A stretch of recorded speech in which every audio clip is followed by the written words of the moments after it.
आज आपण पाहणार आहे संख्येतील लहान मोठेपणा कसा ओळखायचा। आता हे जे लहान मोठेपणा आहे हे आपल्याला कुठं कामात पडते, ज्या वेळेस आपण चढता क्रम उतरता क्रम हा करतो, किंवा इथं आपण लहान संख्या कोणती मोठी संख्या कोणती किंवा मग कोणती संख्या सारखी आहे, बरोबर आहे। तर असं ओळखायच्या वेळेस आपण हे 2 अंकी संख्या आणि 3 अंकी संख्या ह्या दोन संख्येपैकी कोणती संख्या मोठी आहे ते कसं ओळखायचं ते मी आज तुम्हाला शिकवतो। एकदम सोपी पद्धत आहे, सोपी ट्रिक्स आहे एकदम। काय करायचं, 2 अंकी संख्येच्या वेळेस ज्यावेळेस आपण 2 अंकी संख्येतला फरक ओळखतो कोणती लहान आणि कोणती मोठी आहे, त्यावेळेस एकच काम करायचं, 2 अंकी संख्येच्या वेळेस काय करायचं, त्याचा जो दशक स्थान आहे तर दशक स्थान पाहायचं। मग ज्याच्या दशक स्थानी मोठा अंक तर ती संख्या झाली मोठी। आता याच्या दशक स्थानी 8 आहे, इथे 7 आहे, म्हणजे यातली मोठी संख्या झाली 89। कोणती मोठी संख्या झाली 89। त्यानंतर आता ह्या दोन संख्येपैकी इथे 54 आहे, इथे 47 आहे, दशक स्थानचा अंक 5 कोणता आहे, इथे दशक स्थानी 5 आहे, इथे दशक स्थानी 4 आहे, म्हणजे दशक स्थानी ज्याच्या ठिकाणी 5 आहे तर ती संख्या मोठी, म्हणजे कोणती संख्या मोठी झाली 54। त्यानंतर आता बघा इथं दशक स्थानी 8 आहे, इथेही 8 आहे, मग अशा वेळेस काय करायचं, ज्याच्या दशक स्थानी सारखा अंक आहे तर अशा वेळेस काय करायचं, त्याचा एकक स्थानचा अंक पाहायचा। आता इथे एकक स्थानी 9 आहे, इथे एकक स्थानी 7 आहे, मग 9 मोठा की 7 मोठा 9, म्हणजे हे जे 89 आहे तर ही संख्या झाली मोठी। हा, त्यानंतर आता खालच्या संख्येत इथं दशक स्थानी 7 आहे, इथे पण दशक स्थानी 7 आहे, मग काय करायला लागते, आपल्याला एकक स्थानचा अंक पाहायला लागते। इथे एकक स्थानी 1 आहे, इथे एकक स्थानी 2 आहे, मग 1 मोठा की 2 मोठा 2, म्हणजे 71 मोठे की 72 मोठे 72। Very good. त्यानंतर इथं पण 8 आहे, इथं पण 8 आहे, बरोबर, इथं एकक स्थानी 4 आहे, इथे एकक स्थानी 4 आहे, म्हणजे इथे 84 इथे 84, हे दोन्ही संख्या काय झाल्या सारख्या झाल्या, दोन्ही संख्या काय झाल्या सारख्या सारख्या झाल्या, म्हणजेच काय बरोबरचं चिन्ह, सारख्या असल्याचं काय द्यायचं बरोबरचं चिन्ह। आणि हे चिन्ह मग आता कोणत्या वेळेस असं चिन्ह द्यायचं कोणत्या वेळेस असं चिन्ह द्यायचं, तर इथं कन्फ्युज व्हायचं कामच नाही।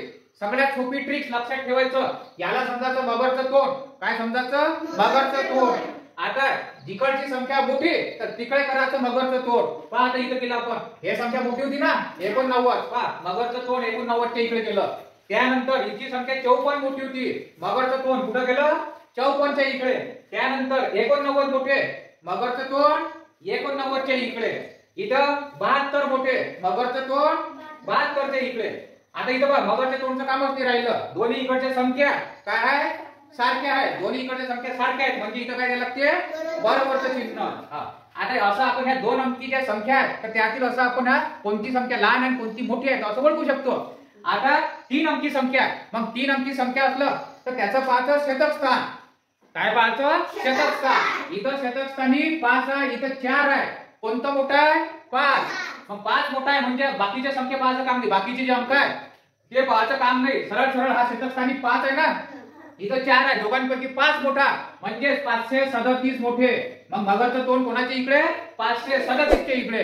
त्यानंतर इथं शतक स्थानी 6 आहे, इथं 8 आहे, 6 मोठे की 8 मोठे 8 मोठे, म्हणजे 859 काय झाले मोठे झाले, मगरचं तोंड कोणाच्या इकडे 859 च्या इकडे।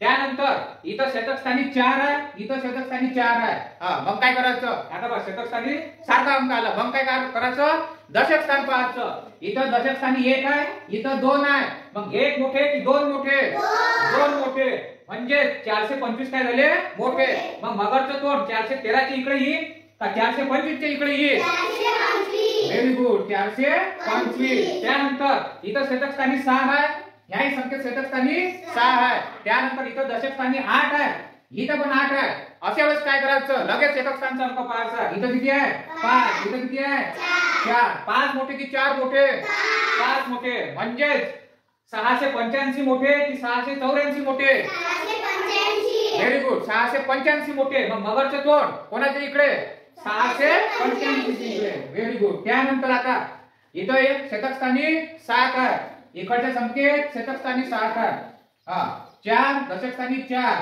हा इथं किती आले 3, इकडे एकक स्थानी किती आहे 8, 3 मोठे की 8 मोठे 8 मोठे, म्हणजे कोणती संख्या मोठी झाली 643 की 648, व्हेरी गुड। मग मगरचं तोंड कोणाच्या इकडे व्हेरी गुड 648 च्या इकडे, समजलं काय। दोन अंकी संख्येच्या वेळेस दशक स्थानचा अंक पाहायचा. दशक स्थानचा अंक सारखा असला तर लगेच एकक स्थानचा अंक पाहायचा. समजलं? जर दोन्ही इकडे सारखे असले तर बरोबरचं चिन्ह, नाही तर मग जी संख्या मोठी आहे त्याची इकडे मगरचं तोड. आता तीन अंकी संख्येत काय पाहावं लागते आपल्याला? शतक स्थान. शतक स्थान जर सारखं असलं तर लगेच दशक स्थानावर उडी मारायची. दशक स्थान चेक करायचं तर कोणता अंक मोठा आहे. समजलं? जर शतक स्थानचा दशक स्थानचा अंक सारखा असला तर मग काय करायचं? एकक स्थानचा अंक. समजलं? जर इकडची संख्या सारखी इकडची संख्या सारखी तर काय द्यायचं? बरोबरचं चिन्ह. नाहीतर मग जो मोठा असला त्याची इकडे करायचं मगरचं तोड.